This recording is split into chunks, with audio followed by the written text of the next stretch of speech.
20h sur la télévision Futur Média. Bonsoir à toutes et à tous. Bienvenue à cette principale édition. Les titres, c'est tout de suite. Coup de projecteur sur les travailleurs de l'AFTU. Avec moins de 100 000 francs de salaire et un quantum horaire qui dépasse les normes, ces employés décrivent des conditions de travail précaires. Un meilleur traitement, c'est ce qu'ils exigent. Vous les entendrez au cours de cette édition. Insécurité dans la zone du Dandé-Mayo. Les populations sur place souhaitent l'extension du réseau électrique installé par la Sénélec. Elle réclame également le bitumage du tronçon Nawel Dembakani, des doléances exprimées lors d'un grand rassemblement. La courge, ce légume quasi indispensable dans la sauce du couscous de la Tamkharit, inaccessible. Les marchés ne sont pas encore bien approvisionnés et les rares tubercules trouvés sur place sont chers selon nos reporters qui ont fait le marché pour nous. Pour la seconde fois de son histoire, le Sénégal va participer à une phase finale de la Coupe d'Afrique des Nations, catégorie cadet. Ce sera bien entendu dans la page des sports. Voilà pour les titres. Le développement, c'est tout de suite.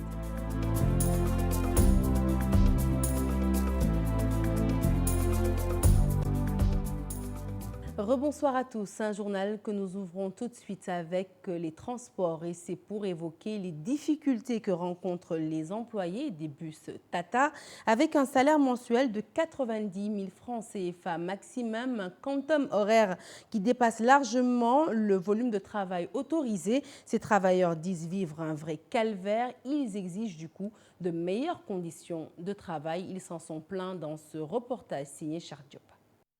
Des bus Tata à Yoff, nous y avons trouvé Pape Guité. Ce conducteur s'apprête à prendre le départ, direction la gare routière de Petersen. Un trajet qui lui est familier. 5 heures du matin, là. 19h, 8h. Chaque jour, je prends le départ à partir de 5 h du matin. Je descends vers 19 h, voire 20 h. 19h, 8h. Je fais 4 allers-retours par jour. Le versement dépend du nombre de tickets que je vends par jour. Conduire un bus Tata au Sénégal constitue un véritable parcours du combattant. Des chauffeurs et des receveurs souffrent le martyre des salaires mensuels maximum de 90 000 francs CFA. Même pas un jour de congé pour ces individus. Depuis 4 ans, je travaille ici dans ce bus Tata. Les salaires varient entre 80 et 90 000, une somme qui ne peut pas satisfaire tous nos besoins. Depuis que j'ai commencé à travailler ici, je n'ai jamais eu de jour de congé. Un autre problème énuméré par les chauffeurs et receveurs des bus Tata, c'est l'absence de toilettes au niveau des terminus. Il nous est très difficile de satisfaire nos besoins naturels. Ici, nous n'avons pas de toilettes au niveau des terminus. Ce n'est pas du tout normal. Les travailleurs d'AFTU, l'organisation qui les emploie, se font entendre ces derniers jours à travers des mouvements d'humeur. Ils veulent retrouver leur dignité. Et c'était consternation et colère ce lundi matin sur l'axe Cambérène-Gandour après sa fermeture sans en avoir informé auparavant les usagers. Impraticable à cause des travaux du TER, le tronçon, qui est désormais fermé jusqu'au 24 septembre prochain, a créé des embouteillages monstres, des embouteillages qui ont du reste provoqué le courroux des riverains. Mamadou Bipa Sissoko. Des ouvriers à pied d'œuvre, une circulation au ralenti. Les effets des travaux du projet du train express régional sont visibles ici au niveau de la nouvelle parfumerie Gandour. Une fermeture de cet axe est prévue dans quelques heures. Les usagers s'inquiètent déjà. Parce que yoon wi ci lañuy jaar dem Dalifort ci lañuy jaar dem ba Parcelles manam suñu bérébu liggéeyukaay la daal maanaam. Les gens sont dans l'insécurité et difficilement lañ traversent fii donc du coup kii bi aussi circulation bi aussi donc c'est terrible comme vous le constatez. Cette fermeture est difficile pour nous tous. On peut aussi dire que depuis le début des travaux du TER, on rencontre que des difficultés. Pour pallier aux désagréments causés par ce blocage, le préfet de Dakar, à travers un communiqué, informe que des voies de contournement sont proposées aux usagers. Malgré cela, certains se plaignent d'un déficit d'information. Ils ont bloqué toutes les issues. On ne sait pas par où passer. C'est une seule voie. Il n'y a aucune voie disponible. Les deux autres ont été bloqués. On ne sait plus quoi faire. À terme, ce projet de train express régional va relier Dakar à l'aéroport international Blaise Diagne de Diass pour une meilleure mobilité. Mais pour l'instant, les travaux causent des difficultés aux automobilistes. Allez, nous quittons Dakar, direction le nord du Sénégal. Sur place, manifestation de colère des populations de la zone du Dandé-Mayo, située sur la rive du fleuve Sénégal. Elles exigent le bitumage du tronçon Nawel Dembakani. Ayant assez des dures conditions de vie, ces populations interpellent également le chef de l'État sur l'insécurité qui prévaut dans la zone, mais aussi sur l'agrandissement du réseau électrique de la Senelec, des doléances listées au cours d'un grand rassemblement en présence de notre correspondant dans la zone, Ali Bandagnan. Ce sont des populations ayant assez de vivre le calvaire qui se sont retrouvées à Ganguel-Soulé. Située sur les rives du fleuve Sénégal, cette zone du Dandé-Mayo souffre de son enclavement. Malgré les efforts consentis par les autorités publiques durant ces 6 dernières années, les populations du Dandé-Mayo attendent toujours la réalisation de la route Nawel-Dembankani. Les populations du Dandé-Mayo de Nawel jusqu'à Dembankani réunies pour une seule cause: revendiquer notre droit à la citoyenneté, parce que nous nous considérons comme des Sénégalais à part entière et nous nous sentons oubliés par les autorités étatiques. C'est pourquoi aujourd'hui, nous sommes là aujourd'hui réunis et on l'a préparé cette rencontre depuis 3 mois, parce que le mouvement il est né le 23 juin 2018. Notre objectif principal, c'est de voir cette piste latéritique où nous sommes aujourd'hui, la voir bitumée à l'instar des autres routes du Sénégal. Parce que le Dandé-Mayo a des potentialités économiques énormes. Ce n'est pas l'État sénégalais qui me démentira, qui veut faire de cette zone un grenier agricole. Raison pour laquelle, c'est vrai, nous allons remercier quelques efforts que l'État a fait dans le domaine de l'agriculture, mais cela ne veut pas dire que nous ne sommes pas oubliés.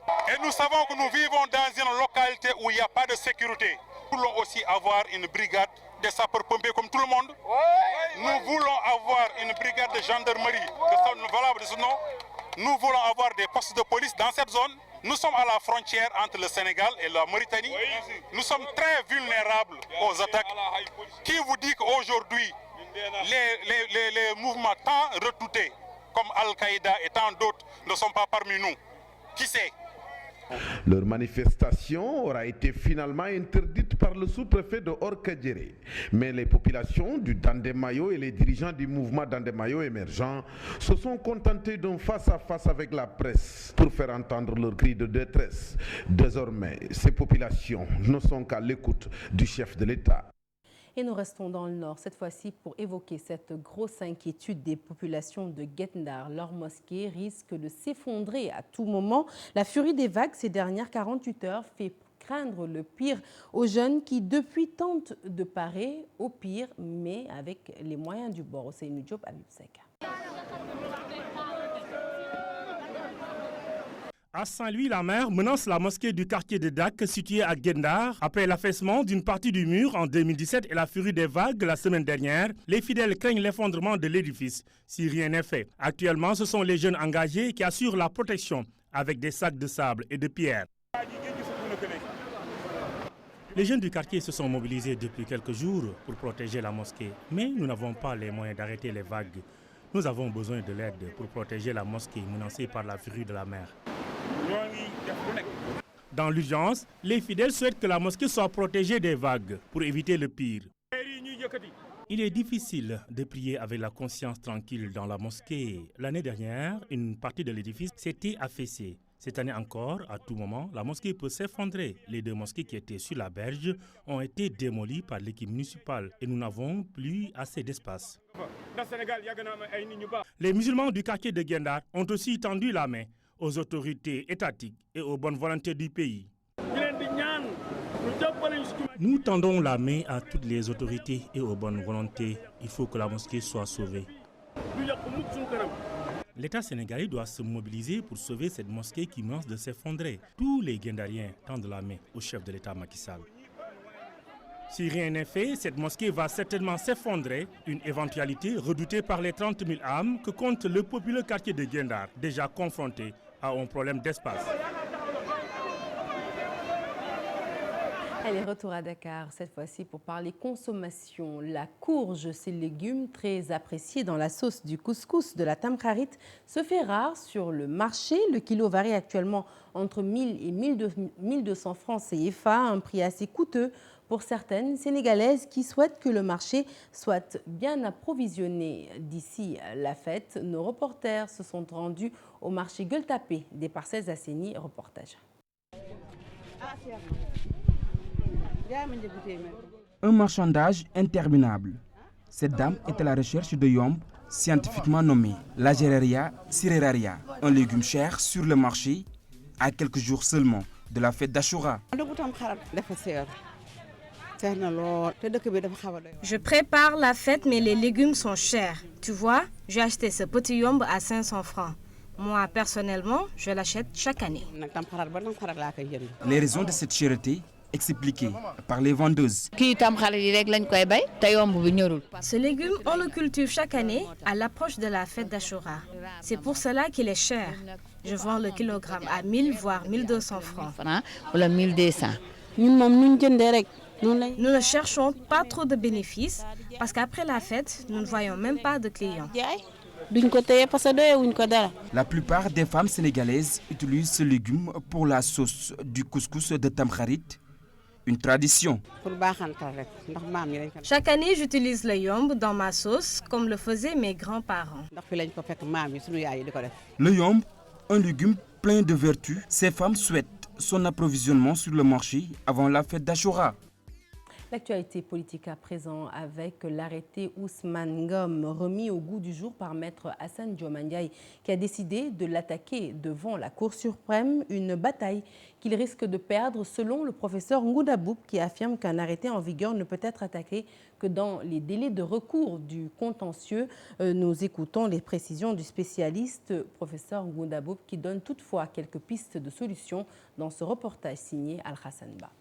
L'action initiée par la société civile est très complexe. C'est l'avis du juriste. Professeur Ngouda Mboup salue tout de même la démarche, mais doute de sa pertinence. Alors, ce qu'ils ont demandé, il faudrait d'abord le situer dans un cadre précis. Parce qu'ici, ils ne peuvent pas attaquer directement l'arrêté Ousmane Ngom. Parce que tout simplement, les délais de saisine sont épuisés. Un acte administratif qui entre en vigueur, on ne peut l'attaquer que dans les délais du recours contentieux, c'est-à-dire 2 mois après sa publication ou sa notification. Et à ce que je cherche, depuis 2011, l'arrêté est en vigueur. Le mieux alors, selon le professeur, c'était d'introduire une demande de marche dans les endroits interdits par l'arrêté Ousmane Ngom. Une fois rejeté par le préfet de Dakar, là alors, les contestataires peuvent soulever l'exception d'illégalité devant le juge de l'excès de pouvoir. Parce que les décisions préfectorales se fondent directement sur l'arrêté pris par l'ancien ministre de l'Intérieur. Et ça leur permettrait d'ailleurs, au moyen du référé, par exemple, de faire annuler non seulement la décision du préfet en 48 heures. Parce qu'aujourd'hui, même si les organisations de défense des droits de l'homme, s'ils demandent au juge d'intervenir, le juge peut prendre le temps nécessaire. Mais avec le référé liberté, par exemple, l'article 85 de la loi sur la Cour suprême, il pourrait attaquer une décision préfectorale et demander au juge d'intervenir dans les délais de 48 heures. Reste aussi à savoir quand est-ce que le ministre de l'Intérieur a reçu la requête de la société civile. Il a 4 mois pour donner sa réponse. Au-delà, on parlera de décision implicite de rejet. 2 mois seront fixés aux requérants pour saisir le juge pour contester cette décision en soulevant l'exception d'illégalité. Le juge appréciera. Le système du parrainage expliqué aux populations coldoises à cause du fort taux d'analphabétisation dans la zone, eh bien, nombreux sont les habitants qui ont du mal à saisir l'enjeu de la procédure. Résultat, dans de nombreux états-majors, des séances d'explication sont organisées à l'intention des militants. Abdoulaye Diallo. Kolda est une des régions où plus de la moitié de la population est analphabète. C'est pourquoi le système du parrainage n'est pas compris pour un bon nombre de citoyens à Kolda. Pour un meilleur partage de ce concept, les états-majors des formations politiques tiennent des séances d'explication de la technique du parrainage à l'intention de leurs militants. Depuis 8 heures, nous sommes là. Nous avons commencé par un séminaire en faisant des ateliers d'explication à toute la communauté du Fouladou pour que les gens comprennent réellement c'est quoi le parrainage citoyen. Donc c'est ce qui nous a réunis aujourd'hui et le soir nous avons réuni toute la population pour échanger avec eux, partager des conclusions du séminaire pour qu'ils puissent vraiment avoir tous les outils qui leur permettent de réussir le parrainage. Comme vous le savez, un électeur ne peut parrainer qu'un seul candidat. Et c'est pour cela que nous avons organisé ce séminaire, que nous avons en tout cas jugé opportun. C'est dans ce sens que les militants de LDR et SL ont rencontré leurs camarades du Benno Bokk Yakaar pour unir leurs forces en direction de l'élection présidentielle de 2019. C'est le contexte aujourd'hui. Tous les responsables de la coalition Benno Bokk Yakaar ont tendu et ont ouvert les bras aux responsables du parti YESAL. Et nous sommes dans une bonne dynamique. Et nous nous sommes compris. Il y a une bonne convergence de vues sur toutes les questions majeures pour collecter le parrainage pour notre candidat, le président Macky Sall. Et aujourd'hui, le contexte, c'est le contexte du parrainage. Nous sommes fin prêts pour parrainer le candidat Macky Sall pour qu'au soir du 24 février 2019, qu'il ait un score de 99,99%. Ces rencontres sont mises à profit pour inciter les militants à aller retirer leur carte d'électeur et leur carte nationale d'identité. Et puis toujours à propos du parrainage, le maire de la Médina, Bamba Fall, actuellement à Lyon pour la collecte de signatures au profit de son candidat Khalifa Ababacar Sall. Les pro-Khalifa se fixent comme objectif de recueillir 3000 signatures en France. Un reportage signé notre correspondant sur place, Ibrahima Kamara. Bamba Fall et ses camarades socialistes proches de Khalifa Sall sont déjà sur le terrain. À Lyon, le parrainage se déroule bien, nous dit le maire de la Médina. Candidat Khalifa Ababacar Sall, notre responsable. On est venu à la fois installer Taxawu Sénégal de Lyon avec notre camarade Gora Diop à la tête. Aussi profiter de l'occasion pour inscrire massivement les parrains de France au profit de Khalifa Ababacar Sall. Donc ça a été une grande réussite. On a reçu les délégués des régions qui sont là, qui sont en train d'être formés pour collecter le maximum de signatures. Gora Diop, le coordonnateur du Parti socialiste proche de Khalifa Sall, fixe ses ambitions. Les camarades vont continuer d'arriver. Déjà, il y en a qui sont déjà là, ils ont déjà signé. Et ensuite, ça va se poursuivre. Voilà, aussi bien à Lyon que dans les autres villes de France et également les autres villes d'Europe. Voilà, donc ce sont les, on va dire les petits ruisseaux qui font les grands fleuves. Et là, donc, puisqu'il nous faut 3000 signatures, nous les aurons. Et j'espère nous les dépasserons. Et c'est une bonne chose parce que la présence massive des camarades de Paris, de Lyon et d'ailleurs prouve, s'il en était encore besoin, qu'on n'est pas d'accord du tout avec l'injustice qui sévit dans notre pays. La décision de la Cour suprême sur le pourvoi du désormais ex-maire de Dakar est très attendue par ses proches. Tout ce que nous demandons, c'est que la justice puisse comprendre qu'un pourvoi a été fait pour le compte de Khalifa Ababacar Sall et que depuis 1960, on n'a jamais vu au niveau de la Cour suprême un pourvoi durer moins d'1 an. Donc ce qui veut dire que Khalifa Sall ne peut pas être, le dossier de Khalifa Sall ne peut pas être terminé dans moins de 6 mois. Donc ce qui nous laisse croire que Khalifa peut bel et bien être candidat. Donc nous demandons à la justice, n'est-ce pas, de jouer son rôle et de ne pas être dirigé ou commandé. Car la candidature de Khalifa Sall est historique, sera historique. Un détenu qui quitte Rebeuss, qui quitte la prison pour aller directement au palais, ce serait quelque chose d'historique. Le parrainage se poursuit pour le pro-Khalifa Sall à Lyon et dans d'autres provinces de l'Hexagone. Et nous nous intéressons à présent aux droits de l'enfant. Et à ce propos, le Sénégal ne doit pas copier l'Occident en matière de droits des enfants. Ce sont les propos de la ministre de la Bonne Gouvernance et de la Protection de l'Enfant. Ndeye Ramagaye Diop invite les parents à être les premiers protecteurs de leur progéniture. Elle était à Bambey dans le cadre du parrainage initié par le directeur de la biosécurité. Reportage signé Babacar Diouf. Le ministre de la Bonne Gouvernance et de la Protection de l'Enfant se veut clair. La protection des enfants incombe au premier chef, aux parents. Je pense que le premier rôle protecteur revient à la famille, à la mère d'abord, aux parents, à la communauté. Et je pense que ce qu'on a vécu dans notre jeunesse, toute la population veillait sur les enfants de la communauté. Et il faudrait qu'on retourne à cela. On a essayé de copier un peu l'Occident et cela ne nous va pas. Ça ne colle pas à nos réalités socio-culturelles.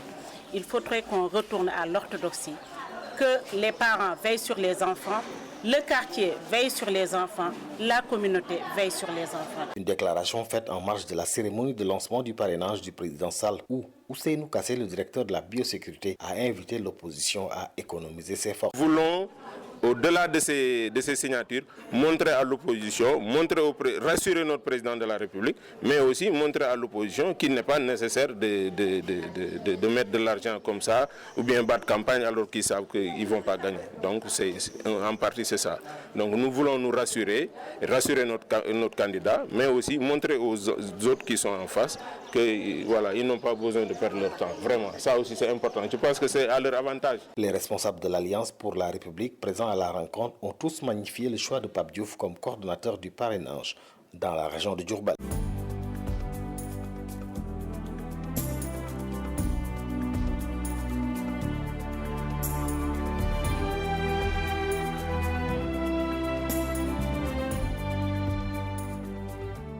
Bienvenue dans la page des sports, une page que nous ouvrons avec du football et c'est pour parler de l'exploit du Sénégal pour la deuxième fois de son histoire. Notre pays va participer à une phase finale de la Coupe d'Afrique des Nations, catégorie cadet et selon les observateurs, eh bien, c'est tout simplement l'aboutissement d'une politique sectorielle de la Fédération sénégalaise de football menée par la direction technique nationale. Reportage Chersadi Boudjara.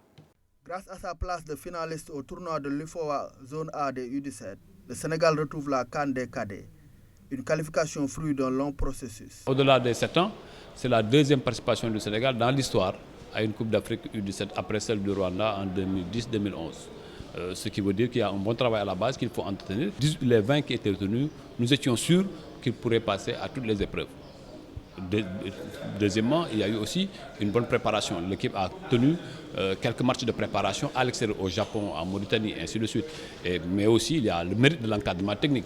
La vitalité du football sénégalais chez les jeunes n'est plus à démontrer avec les qualifications des U20 et des U17 à la CAN 2019 de leur catégorie, qui ne résultent pas d'un hasard. Notre base de travail, effectivement, part sur le centre de formation, mais également aussi sur l'aboutissement des phases finales de jeunes que nous organisons chaque année. Et ça veut dire simplement que aujourd'hui, les résultats que nous sommes en train d'avoir, on peut en espérer mieux et plus que ça. C'est-à-dire quand nous aurons effectivement cette année mis en place les projets que nous avons déjà élaborés. Parce que depuis 2013, c'est des projets qu'on avait élaborés pour créer ce qu'on appelle un plan de formation du football sénégalais. C'est-à-dire donner la priorité, n'est-ce pas, aux jeunes en U13, en U15 et en U17 de jouer. Les Lionceaux survolent le tournoi de l'UFOA. 3 victoires en autant de sorties, 11 buts inscrits, aucun encaissé. Néanmoins, il faut éviter de s'enflammer. Non, c'est des gamins. Le mental aidant, dans ces catégories-là, on ne peut présager de rien. Mais l'essentiel, c'est de les mettre dans de bonnes conditions pour qu'au niveau de la Coupe d'Afrique, que le Sénégal puisse faire une participation honorable. Mais déjà, retourner à la Coupe d'Afrique est une satisfaction en soi, en elle-même. Sénégal-Guinée, c'est l'affiche de la finale ce mardi au stade Ngalandou Diouf de Rufisque à partir de 16h30. L'espoir pour les protégés de Malick Daf de bien terminer leur beau parcours. Refus de subvention par la municipalité. Le staff technique de l'équipe ngoroise sort de ses gonds. Il accuse la mairie d'être la principale cause de la descente de l'Olympique de Ngor en 2e division. Des accusations balayées par le maire. Selon lui, la gestion de l'équipe est loin d'être transparente et le club doit revenir aux populations ngoroises. Un reportage signé Mamadou Fall. Ngor se déchire. Un stade, une subvention municipale et une équipe. Les raisons d'une guéguerre. Le secrétaire permanent de l'Olympique de Ngor accuse la mairie et le ministère des Sports d'être les principales causes de la descente de l'équipe en D2. Le problème de Ngor, c'est 2 aspects. Premièrement, nous avons un conflit avec le ministère des Sports, donc avec l'État du Sénégal, et deuxièmement avec le maire de Ngor. L'actuel maire, avec un budget de plus d'1 milliard, il n'est même pas capable de donner 1 franc de subvention au club. Des accusations qui ont mis l'idylle de Ngor dans tous ses états. Selon le maire, l'Olympique de Ngor est une nébuleuse. À partir du moment que vous me parlez d'un club professionnel, ils n'ont qu'à se débrouiller à trouver leur financement. La subvention qu'on donne à la mairie, ce n'est pas un droit. Je vous dirai une chose, et tout le monde va le savoir, l'Olympique de Ngor est une nébuleuse. Moi, je ne prends pas l'argent de la mairie pour mettre ça dans une nébuleuse. Des propos qui font rire le secrétaire permanent de l'Olympique de Ngor. Pour lui, le maire ne maîtrise pas la gestion sportive. Nous sommes en présence d'un maire qui ne comprend rien au déroulement du sport ou bien à la pratique du sport. Parce que le sport, c'est une compétence transférée et nous collaborons très bien avec l'ancienne mairie. Mais pour la municipalité, l'Olympique de Ngor doit revenir aux populations ngoroises. La base, le socle, c'est l'Olympique de Ngor. C'est bien défini, c'est un club qui appartient à la communauté ngoroise. Ça appartient à la commune de Ngor. Voilà, nous la gérons pour la commune de Ngor. Alors si nous mettons notre argent là-dedans, il faudrait que les gens prennent conscience que ça, c'est à eux. Et c'est pas ce qui se passe actuellement. Un seul point de convergence, la réalisation complète du stade de Ngor. Les habitants attendent depuis presque 2 ans et le maire lance un appel au ministère des Sports pour que le stade soit livré dans les meilleurs délais. Allez, du foot toujours, mais cette fois-ci hors de chez nous pour nous intéresser aux performances de nos Lions. Les footballeurs sénégalais ne semblent pas avoir beaucoup scoré ce week-end, ni obtenu de victoire. Toutefois, il y en a qui sont sortis du lot, comme Babacar Houma, Diafra Sakho ou encore Mbaye Diagne, qui ont enchaîné en Italie, mais aussi en Turquie. Récit signé Fatou Bintou Conté. Week-end pas très prolifique pour les footballeurs sénégalais en Europe. Pour le néo-international, Mbaye Diagne de Kassim Passa ne s'arrête pas lui de marquer en Turquie. L'attaquant a sauvé sur pénalty l'honneur de son club laminé par Galatasaray. Son 7e but en championnat. La Super League turque réussit aussi à Diafra Sakho. L'avancement de Bursaspor, auteur de son 2e but en 2 journées, a permis à son équipe de ramener le point du nul de Rizespor. Babacar Houma de Sassuolo. Damdoy continue lui de donner de ses nouvelles depuis le Danemark. Il vient d'inscrire son 8e but en championnat dans la déroute de son club FC Copenhague devant Midtjylland. Outre attaquant qui se signale, Yannick Arthur Gomis de Lens en Ligue 2 française qui a inscrit son 4e but en championnat samedi face au FC Sochaux. 5 buts seulement durant le week-end, les footballeurs sénégalais vont pouvoir se reprendre cette semaine avec la reprise des compétitions européennes du club, notamment Sadio Mané de Liverpool face au Paris Saint-Germain en Ligue des Champions, entre autres. Et nous quittons le gazon vert pour retrouver les parquets. L'Union sportive des Parcelles Assainies chez les femmes, la Jeanne d'Arc chez les hommes sont sacrées championnes de la 2e division de la région de Dakar. Elles ont pris le meilleur sur les Flying Stars, maudites finalistes pour décrocher leur place du tournoi national de montée du national 1 féminin et masculin. Reportage encore signé Chersali Boudjara. Dès le début du coup d'envoi, l'Union sportive des Parcelles Assainies impose son rythme aux Flying Stars de la Patte d'Oie. Appuyant sur l'accélérateur, après la pause, les Parcelloises s'imposent largement 82-60 pour finalement remporter le titre de championne de la 2e division féminine de la zone de Dakar. L'objectif était la façon dont on a commencé de terminer de la même façon, sans diminuer aucun mètre. Toujours accéléré, avec ce rythme. C'est le résultat qu'on a eu. L'USPA, en senior fille, c'est leur première année. Notre objectif dès le départ, c'était d'avoir une maintien, ou bien de se qualifier au tournoi de montée. Mais il n'y avait personne parmi nous qui avait prédit d'être en finale. Réussir cet exploit en une saison d'existence fait nourrir à l'USPA beaucoup d'ambition pour la suite. Parce qu'il y a un tournoi de montée qui se prépare. C'est là-bas que les deux premiers vont monter. Là-bas aussi, c'est juste d'autres objectifs à tenir. Quand on est en tournoi à montrer, les résultats vous diront ce qui se passe. L'équipe, c'est une nouvelle équipe, mais elle est jeune, elle est très jeune. Donc, il fallait qu'on donne le maximum qu'on avait. À la fin, vous verrez les résultats. Mais...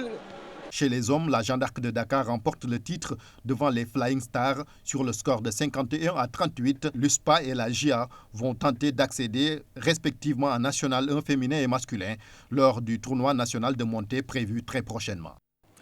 Ce journal est à présent terminé. Merci de l'avoir suivi. Prochain rendez-vous de l'information, le tout en images à 0h. L'info qui se poursuit sur votre site www.igfm.sn. Excellente suite de programmes sur la TFM. Excellente soirée. À demain.